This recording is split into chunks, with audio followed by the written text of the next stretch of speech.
Hello friends. Last time we have done this type of sum. Now we have started exercise 1.3. પહેલા જે સમ આપેલા એ તમારા examples હતા. Okay, હવે સમ સ્ટાર્ટ થાય છે, રાઈટ? તો prove that root 5 is a irrational. જો પાછું એક વખત એ સેમ સમ ફરી से આપણે કરીએ છીએ, રાઈટ? તો ફર્સ્ટ ઓફ ઓલ અમને યાદ હોય તો લેટસ આપણે આ ટાઈપથી અઝ્યુમ કરેલું. લેટસ અઝ્યુમ ટુ કોન્ટરરી છે ને, two contrary that root 5 is a irrational, that root 5 is a irrational છે ને, પહેલા જે સપોઝ કરાવેલું ને. ઓકે, સો નાઉ હવે આગળ જઈએ. આપણે લેટ પહેલા તો આ નંબરને આપણે શું સપોઝ કરાવેલો? a upon b, બરાબર છે? પછી આ b કાં ગયેલો? રૂટ 5 પાસે મલ્ટીપ્લાયમાં, બરાબર છે? Now squaring on both the side, બંને બાજુ એને સ્ક્વેર ચડાવીએ તો squaring on both the side and rearranging, એને રીઅરેન્જ બી કરીએ તો આન્સર શું આવ્યો? એ સ્ક્વેર અને સ્ક્વેર સ્ક્વેર રૂટ કટ, તો આન્સર શું આવ્યો? A square is equal to 5b square. Got it? આપણે લાસ્ટ ટાઈમ યાર 2 અને 3 નંબર લીધેલો, હા ને? આજે આપણે 5 નંબર લઈએ. બહુ ઇઝી છે. ખાલી આ બી ને ઉપર લેવાનું, બંને બી ને ઉપર લીધા પછી બંનેનું સ્ક્વેર કરવાનું અને રીઅરેન્જ કરવાનું. રીઅરેન્જ મતલબ એ પહેલા આવે દેન બી, બી પછી જ આવે ને, તો એ ફર્સ્ટ આવે ને, એમ. ઓકે, તો પછી લાસ્ટના અંદર અહીંયા આપણે લખેલું કે they are coprime. A and b are coprime. એક ટાઈપનો કયો નંબર બની ગયો? કો પ્રાઇમ છે ને, એ એન્ડ બી આર કો પ્રાઇમ. સો નાઉ હવે બીજો એક નંબર બાજુમાં આપણે સપોઝ કરાવીએ. યાદ છે ને, આપણે સપોઝ કરાવેલું કે નાઉ by theorem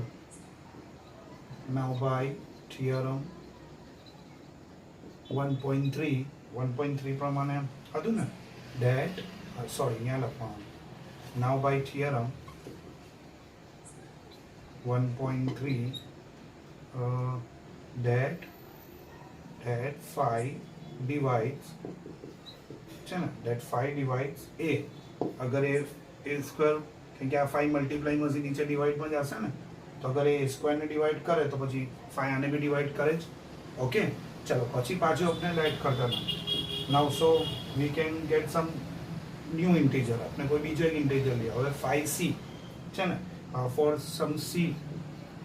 sum integer c, કોઈ બીજો ઇન્ટીજર લઈએ ફોર સમ ઇન્ટીજર c. આ બધા પ્રોસેસ જ છે, આ બધા સ્ટેપ્સ જ છે. You have to learn it. તમને એને લર્ન જ કરવાના છે, રાઈટ? અને આ ટાઈપથી જે થશે. ઓકે, ચલો તો નાવ squaring on both the side. પાછું સ્ક્વેર આપો તો 5 નો સ્ક્વેર શું થશે? 25c square. આનો સ્ક્વેર, આનો બી સ્ક્વેર. પછી એ સ્ક્વેરની જગ્યા પર કઈ વેલ્યુ આપણે લાસ્ટ ટાઈમ પ્લેસ કરેલી? 5b square. તો નાવ આ 5 ક્યાં જશે? નીચે ડિવાઈડમાં છે ને, તો ડિવાઈડમાં જશે તો 5 5 શું થઈ જશે? કટ. તો આન્સર શું આવ્યો? આન્સર આવ્યો b square is equal to 5c square. એમ આવ્યું ને, જેમ અહીંયા a square is equal to 5b square, તો b square is equal to 5c square. તો પાછું એ જ લખવાનું છે અહીંયા પર બી. કયો નંબર લખવાનો છે? કે that means છે ને, થિયરમમાં શું કીધેલું? that means 5 divide b square. અગર 5b સ્ક્વેરને ડિવાઈડ કરતો હોય તો according to theorem therefore and so 5 divide b also છે ને. અગર એ બી સ્ક્વેરને ડિવાઈડ કરશે તો બીને પણ કરશે. ઓકે, તો વેરી લાસ્ટ લાઈન લખવાનું છે therefore a and b are the have at least common factor, have no common factor other than 1. Have no common factor other than 1. Okay, so last one લખી દેવાનું. this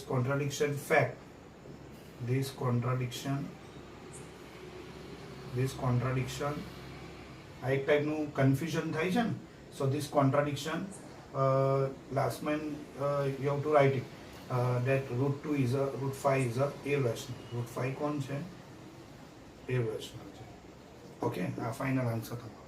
ચલો, નાઉ this is your example. હવે આ સમ કરતાં આ વધારે easy છે. બરાબર છે. તો આના અંદર બી મેથડ તો એ જ છે.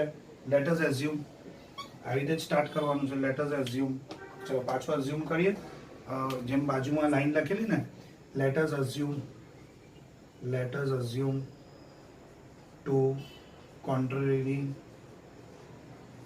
છે ને, ડેટ શું પ્રૂવ કરવાનું છે કે 5 - √3 ઇઝ અ ઇરેશનલ. આપણે આ પ્રૂવ કરવાનું છે ને, 5 - √3 ઇઝ અ ઇરેશનલ.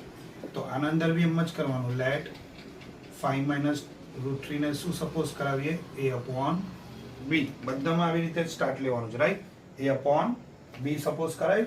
હવે આ સમની મેથડ એમ છે કે કંઈ બી કરીને અહીંયા નંબર √3 લેવો જોઈએ. ઓકે, તો √3 અકેલો લેવો જોઈએ, ઇન્ડિવિજ્યુઅલ લેવો જોઈએ, બરાબર છે ને, અકેલા લેના છે, રાઈટ. તો એનો મિનિંગ એમ કે આ નંબરને આપણે વાં લેવાનો છે, બટ અહીંયા માઇનસ છે તો બેટર છે કે આપણે આ જ નંબરને અહીંયા લઈ લઈએ. જેમ કે જો 5 - a/b અને અહીંયા શું આવી જશે, √3. ઓકે, તો આવી રીતે તમને √3 લાવવાનું છે. ઓકે, તો નાઉ વોટ હેપન, તો નીચે કહી દેવાનું since a and b are integer. બસ ડાયરેક્ટ આમાં જ લખી દેવાનું. Since a and b are, a અને b કોણ છે, are integer. So we get આપણે શું મળ્યું, 5 - a/b is a rational. 5 - a/b કોણ છે, આ નંબર રેશનલ છે. જો રેશનલ નંબર છે ને, બટ આ નંબર કેવો છે, ઇરેશનલ. બટ એટ પ્રેઝન્ટ તમને એમ જ લખવાનું, સો √3 ઇઝ અ રેશનલ. તો પછી આ રેશનલ હોવો જોઈએ, રાઈટ. કેમ કે બોથ આર ઇક્વલ, બંને ઇક્વલ છે, તો આ રેશનલ હોવો જોઈએ ને. બટ નીચે પાછું તમને લખવાનું, બટ ધીસ કોન્ટ્રાડિક્ટ. આ એક ટાઈપનું પાછું કન્ફ્યુઝન થયું ને. બટ ધીસ કોન્ટ્રાડિક્શન, આ પાછું કોન્ટ્રાડિક્શનમાં શું લખશું, contradict that fact.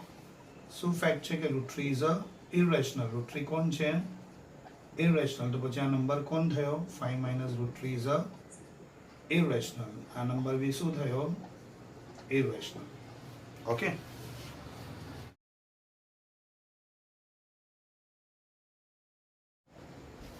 now this sum is also done like this method only.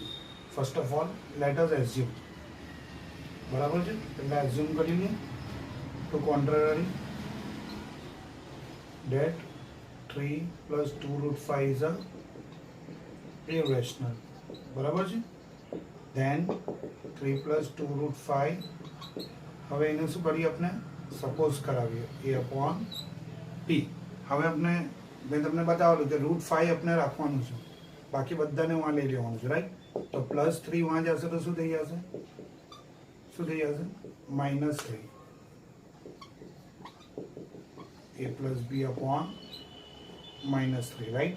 અને 2 મલ્ટીપ્લાયમાંથી ક્યાં જશે, નીચે ડિવાઈડમાં, રાઈટ. તો આવી રીતે થશે 1/2 છે ને. અગર તમને એલસીએમ કરવો છે તો એલસીએમ બી નીકાળી શકો, બાકી આમ બી રાઈટ છે. તો બસ આના પછી તમને પાછી આ જ લાઈન લખવાની, since a and b are integer, we get 1/2 a/b -3 is a rational, and so √5 is also rational. √5 भी rational થયું ને, but this contradict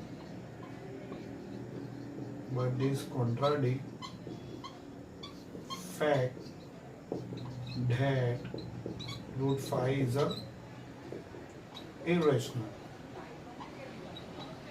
Therefore 3 + 2√5 is a irrational. Got it?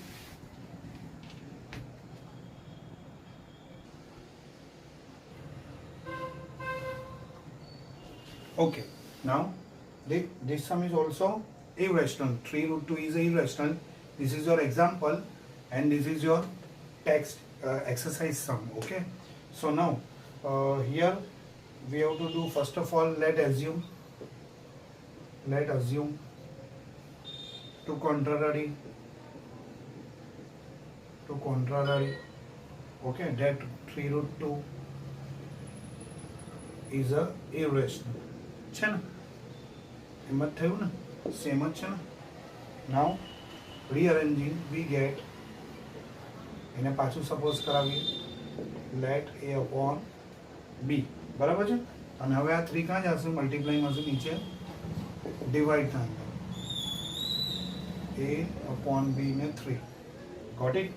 આ ડિવાઈડમાં ગયો એટલે રૂટ તો આવી ગયું પાછું એ જ લખવાનું છે since 3 a and b are the integer એ કોણ છે integers અને a 3 upon b is a rational. આ નંબર રેશનલ છે and so root 2 is a rational. root 2 પણ કોણ થયો root 2 rational. but પાછું but this contradict that fact that root 2 is a irrational. root 2 તો કોણ છે irrational છે. therefore 3 root 2 is also irrational. 3 root 2 પણ કોણ છે irrational. okay, in the same way તમને એવી રીતે જ આ કરવાનું છે 3 root 2 ને 7 root 5 છે ને both are same ખાલી અહીંયા નંબર્સ જ અલગ છે. આ બધું સેમ લેવું છે. Steps all are same.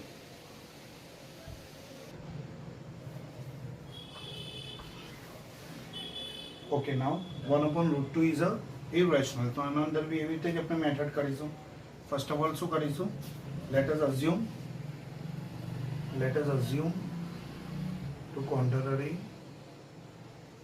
that 1 upon root 2 is a irrational. okay, તો let પહેલાને સપોઝ કરાવી લઈએ 1 upon root 2 ને શું લઈ લઈએ a upon b છે ને.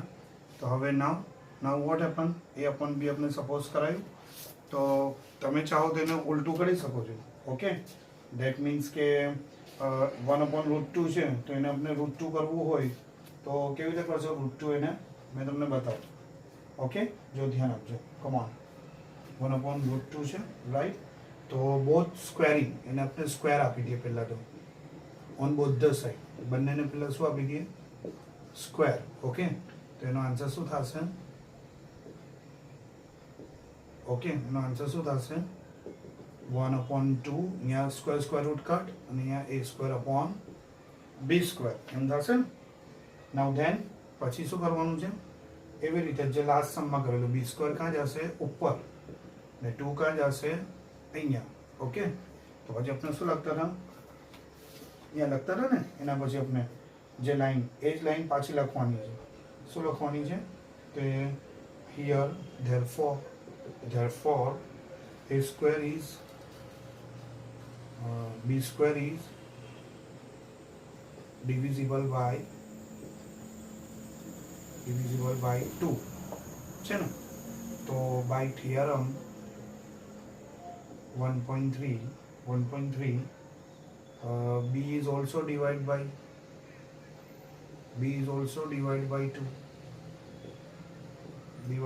2 ગોટ ઇટ. ચાલો એવી રીતે નાવ એને પાછું સપોઝ કરાવીએ ને let b is equal to 2c for some integer. જો મેથડ એ જ છે for some integer c વાળો ઇન્ટીજર લઈએ ને તો પછી અહીંયા બાજુ પાછું શું કરીએ ને સ્ક્વેરિંગ કરીએ તો 4c સ્ક્વેર અને b સ્ક્વેર જગ્યા પર કઈ value we have to put down 2a square. then a square is equal to 4c square upon 2. તો a square શું થઈ જશે 2c square. પછી यहाँ पर भी એ જ લાઈન લખવાની છે કે here a square is divisible by 2 by theorem 1.3 a is also divided by 2. okay, તો લાસ્ટ લાઈન લખી દેશો ને. so both a and b are the co-prime. then other and the factor is not other than 1, so 1 upon root 2 is a irrational. okay, so now here is the second question, यहाँ पर भी एज करीशू. Let assume to contrary that 6 plus root 2 is a irrational. Okay, तो यहाँ पर भी late करावीए. 6 plus root 2 ने શું લઈએ? a upon b. તો પછી પ્લસ 6 ક્યાં જશે? ક્યાં જશે? માઇનસમાં. માઇનસમાં જશે ને પ્લસ 6. વાંસી આ તો રૂટ 2 આવી ગયું લાસ્ટમાં. સો લાસ્ટમાં તમને પાછી લાઈન લખવાની અહીંયા. આફ્ટર ધેટ સિન્સ છે ને 6 a and b are the integer. એ લોકો કોણ છે? integer. And here a upon b minus 6 is a rational. And so root 2 is also rational. root 2 પણ પછી કોણ હોવું જોઈએ? rational. But this contradict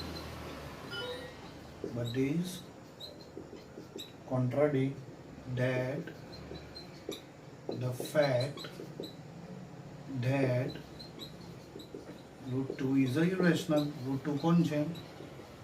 irrational છે. therefore 6 plus root 2 is a irrational. તો તમે ખાલી આ થોડા સ્ટેટમેન્ટ લર્ન કરી લેશો તો આ સમ ઘણા ઇઝી છે. Okay, thank you.